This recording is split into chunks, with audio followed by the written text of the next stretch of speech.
प्यारे बच्चों, हम राजेंद्र सिंह कक्षा 11 भौतिक विज्ञान भाग 1 पढ़ाने जा रहे हैं।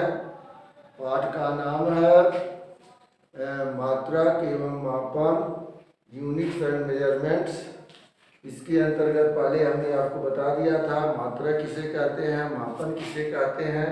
अब उसी क्रम में हम अगला बात बताने जा रहे हैं। व्युत्पन्न मात्रक, ड्राइव्ड यूनिट या व्युत्पन्न राशि वे भौतिक राशियाँ जो मूल राशियों की सहायता से प्राप्त की जाती हैं उन्हें हम व्युत्पन्न राशि कहते हैं और उनके मात्रकों को व्युत्पन्न मात्रक कहते हैं। जैसे क्षेत्रफल है, आयतन है, दाब है, बल है, त्वरण है, घनत्व है इत्यादि। इन्हें आप देखें ये कैसे मूल राशियों पर निर्भर कर रही हैं और इनके मात्रक क्या हैं। जैसे पहला है क्षेत्रफल। क्षेत्रफल तो आप लिखते हो लंबाई गुणे चौड़ाई, यानी मीटर गुणे मीटर। ये दोनों मूल राशि है मीटर स्क्वायर। क्षेत्रफल का मात्रक मीटर। इसी प्रकार आयतन, जिसे आप लिखते हो लंबाई गुणे चौड़ाई गुणे ऊंचाई, मीटर गुणे मीटर गुणे मीटर। ये मीटर गुणे मीटर ये सभी क्या है, मूल राशियां हैं। इस प्रकार से हो जाता है मीटर की। आपका आता है थर्ड बल। बल बराबर होता है द्रव्यमान गुणे त्वरण। अब इसका मात्रक किग्रा गुणे मीटर प्रति सेकेंड स्क्वायर, जिसे आप कहते हो न्यूटन। व्युत्पन्न मात्रा प्राप्त हुआ न्यूटन। आता है फोर्थ दाब। दाब बराबर लिखते हैं लंबवत बल बटा क्षेत्रफल। लंबवत बल का मात्रक आपने लिखा है किग्रा मीटर प्रति सेकेंड स्क्वायर। मूल मात्रक के रूप में ऊपर लिखेंगे किग्रा मीटर प्रति सेकेंड स्क्वायर बटे मीटर स्क्वायर। इस प्रकार प्राप्त होता है। इसका मूल मात्रक के रूप में किग्रा मीटर पर ऋण 1 और सेकंड पर ऋण 2, इसको कहते हैं न्यूटन प्रति मीटर स्क्वायर। न्यूटन प्रति मीटर स्क्वायर यह इसका व्युत्पन्न मात्रक है। सिमिलरली आपको बताया गया घनत्व डेंसिटी।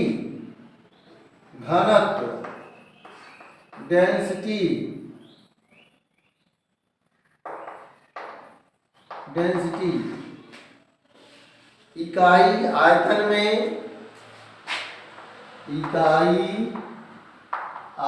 में उपस्थित द्रव्य की मात्रा को घनत्व कहते हैं। The mass per unit volume known as density. इस प्रकार से घनत्व को आप सूत्र के रूप में घनत्व बराबर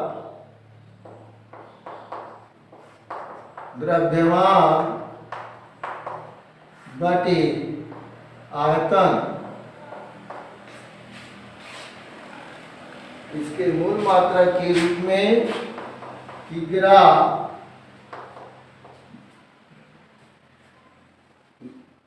प्रति मीटर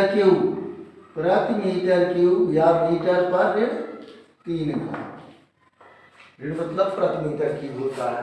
इस प्रकार से आपको बताया गया कि व्युत्पन्न राशि वे राशियां होती हैं जो मूल राशियों की सहायता से व्यक्त की जाती हैं और इनको मात्रकों को व्युत्पन्न मात्रक कहते हैं जो मूल मात्रकों के रूप में भी आपको व्यक्त करके बताया है। इसी प्रकार से बहुत से व्युत्पन्न राशियां हैं, जैसे मान लो शक्ति, पावर,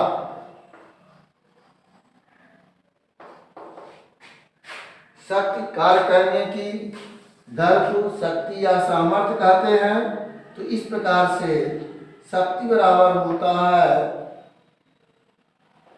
कार्य बटे समय W/T। तो यह कार्य का मात्रा बल के विस्थापन से किग्रा मीटर स्क्वायर सेकंड पर ऋण 2 बटे समय का मात्रक सेकंड।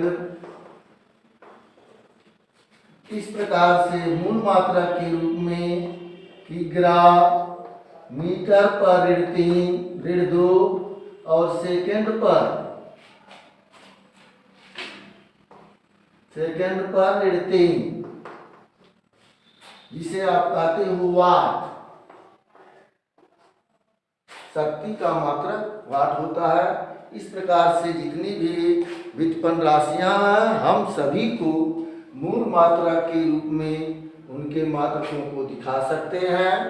इसके बाद आता है लंबाई के कुछ मात्रक हैं और उनका संबंध क्या है इसके बारे में बताएंगे।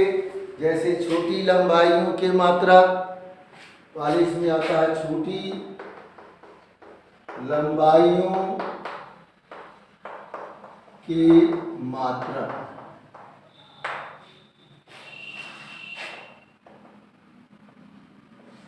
के मात्रक में पहला आता है आपका माइक्रोन।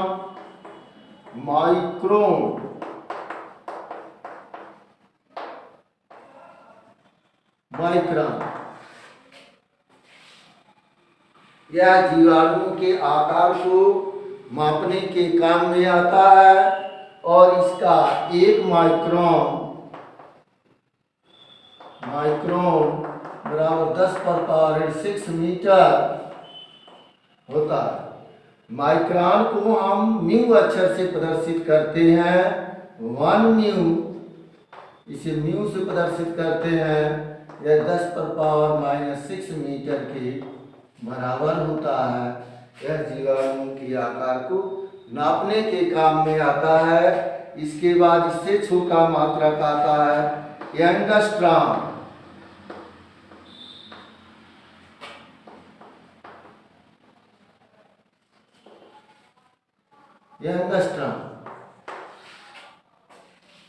मीटर माइक्रोन के हजारवें भाग को एंगस्ट्रॉम कहते हैं। 1 माइक्रोन 1 एंगस्ट्रॉम, इसे A⁻0 से प्रदर्शित करते हैं angstrom. 1 angstrom equal to 10⁻³ micron equal to 10⁻⁻6 metre, -10 metre. Angstrom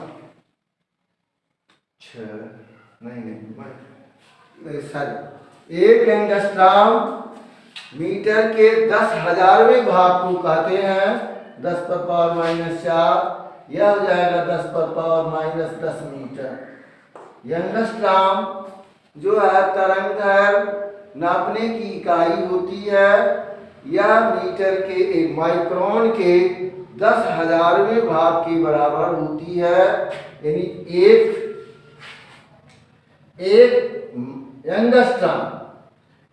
angstrom बराबर 10⁻⁻⁴ माइक्रोन। इस तरह से एक एंगस्ट्राम बराबर 10⁻⁻10 मीटर होता है। और यह तरंग है नापने के लिए काम में आता है। फिर से जान जाए, बहुत इंपॉर्टेंट है। एंगस्ट्राम लंबाई नापने की छोटी इकाई है। इसके द्वारा हम वेवलेंथ को नापते हैं। यह माइक्रोन के 10,000वें भाग के बराबर होती है। इसका मतलब है एक एंगस्ट्राम बराबर 1/10,000 मीटर, 1/10,000 माइक्रोन। इसको ऐसे भी लिख सकते हैं, एक एंगस्ट्राम बराबर 1/10,000 माइक्रोन। तो इस प्रकार से यह 10⁻⁻10 मीटर के बराबर होता है। इसमें एक और आता है नैनोमीटर।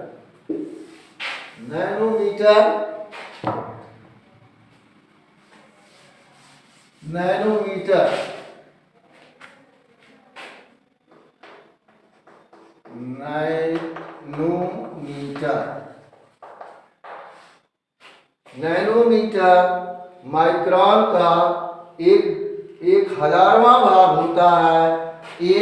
इसे nm से प्रदर्शित करते हैं, नैनोमीटर को nm से। और 1 nanometre equal to 10⁻³ micron equal to 10⁻⁹ metre. ये बराबर होता है माइक्रोन नैनोमीटर। इस सबसे छोटी दूरी होती है फर्मी, जो परमाणु के नाभिक के आकार को नापने में यूज होती है। वह सबसे छोटी दूरी है फर्मी। इससे छोटी कोई दूरी नहीं होती, फर्मी।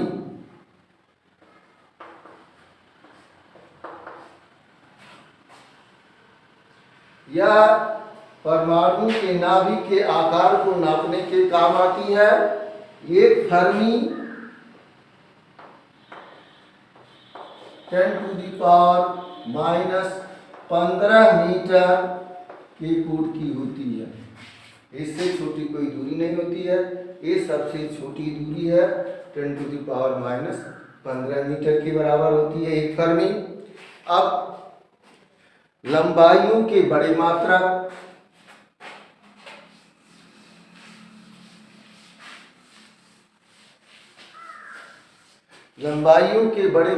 में पहला आता है प्रकाश वर्ष, लाइट ईयर।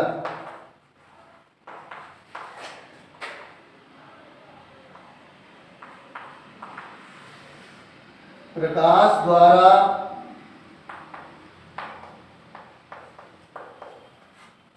निर्वात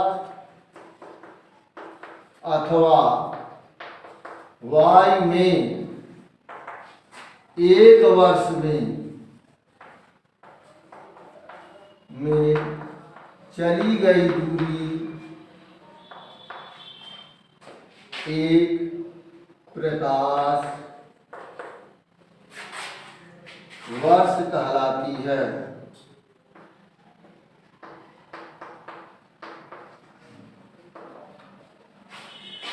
एक प्रकाश वर्ष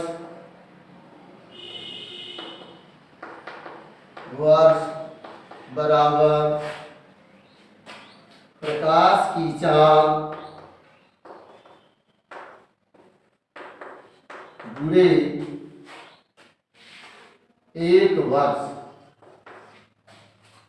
प्यारे बच्चों, निर्वात में प्रकाश की चाल 3 × 10⁸ मीटर प्रति सेकंड होती है। और 1 वर्ष में 365 दिन और 1 दिन में 24 घंटे और 1 घंटे में 60 मिनट और 1 मिनट में 60 सेकंड। इस तरह से इसका मान 9.46 गुणे 10⁻15 मीटर आता है। एक प्रकाश वर्ष 9.46 गुणे 10⁻15 मीटर की दूरी का होता है। प्रकाश वर्ष, प्रकाश द्वारा एक वर्ष में चली गई दूरी को हम प्रकाश वर्ष कहते हैं। यह दूरी नापने का बड़ा मात्रक है। इसके बाद आता है पारसक। सबसे बड़ा मात्रक आता है पारसक। परमाणु आधार पर यह सबसे बड़ा मात्रक है। खगोलीय दूरी के चाप के बराबर किसी बिंदु पर जो कोण बनता है वह उसी को क्या कहते हैं, एक पारसेक कहते हैं। कोण बनाने के लिए जो दूरी आती है वह एक पारसेक की हो जाती है। एक पारसेक में 3.046 मीटर। एक पारसेक सबसे बड़ी दूरी है पारसेक। और एक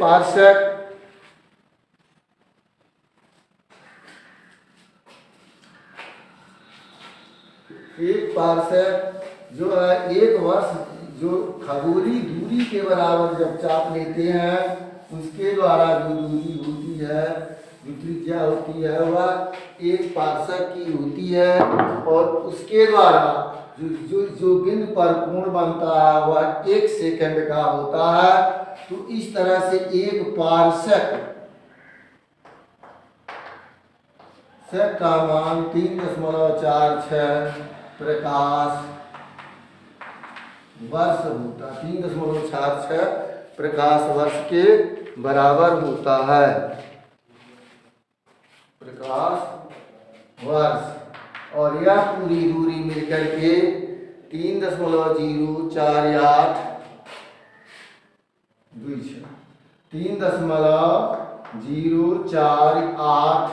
गुणे 10⁻16 मीटर के बराबर होता है। तो दूरी नापने की सबसे बड़ी इकाई पारसेक होती है। प्यारे बच्चों, इसके बाद हम बताएंगे द्रव्यमान और सेकंड के बारे में।